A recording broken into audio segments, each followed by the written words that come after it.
এক্সারসাইজের সঠিক সময় কোনটা? অনেকের মতে ভোরবেলা, কেউ বা বলে সন্ধ্যেবেলা, কেউ বা বলে আর অনেক কিছুই বলে। যাই হোক, কখনোই একদম এমটি স্টমাকে এক্সারসাইজ করা উচিত নয়, একদম ভরপেট খেয়ে এক্সারসাইজ করা উচিত নয়। ভরপেট খাওয়ার অন্তত 2 ঘন্টা পরে বা হালকা টিফিন করে সবসময় এক্সারসাইজ করা উচিত। এবং এখানে বলে রাখি, যারা কার্ডিয়াক পেশেন্ট, যাদের বিভিন্ন ধরনের হার্টের সমস্যা আছে, তাদের একদম ভোরবেলা উঠে এক্সারসাইজ করা বোধহয় ঠিক নয়। কারণ লক্ষ্য করে দেখবেন, কার্ডিয়াক পেশেন্টদেরকে হার্টের ওষুধ ডাক্তারবাবুরা রাত্রিবেলায় খেতে বলেন।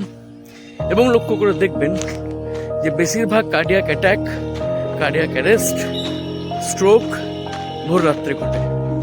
তার কারণ ভোর রাত্রে প্রেশারটা হাই থাকে। তাহলে হাই প্রেশারের ওপরে আপনি যদি এক্সারসাইজ করেন এবং ভিগোরাস এক্সারসাইজ করেন, তাহলে প্রেশার আরও হাই হয়ে যাবে এবং স্ট্রোক বা হার্ট অ্যাটাকের সম্ভাবনা বেড়ে যাবে। যাদের এই ধরনের সমস্যা আছে, তারা অতি অবশ্যই সংশ্লিষ্ট ডাক্তারবাবুর পরামর্শ নিয়ে তবে এক্সারসাইজ করুন। কোন ইন্টেন্সিটির এক্সারসাইজ আপনার চলবে, কোনটা চলবে না, এটা ডাক্তারবাবুই বলে দেবেন। সবসময় বিশেষজ্ঞের পরামর্শ নিয়ে চলুন।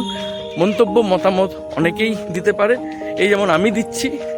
আপনিও আমার কথাগুলো জীবনে প্রতিফলিত করার আগে প্রয়োজনে কোনো বিশেষজ্ঞের সাথে পরামর্শ নিয়ে নেবেন। যাই হোক, সকালে ভালো থাকুন, সুস্থ থাকুন, সুরক্ষিত থাকুন। Have a nice day deer.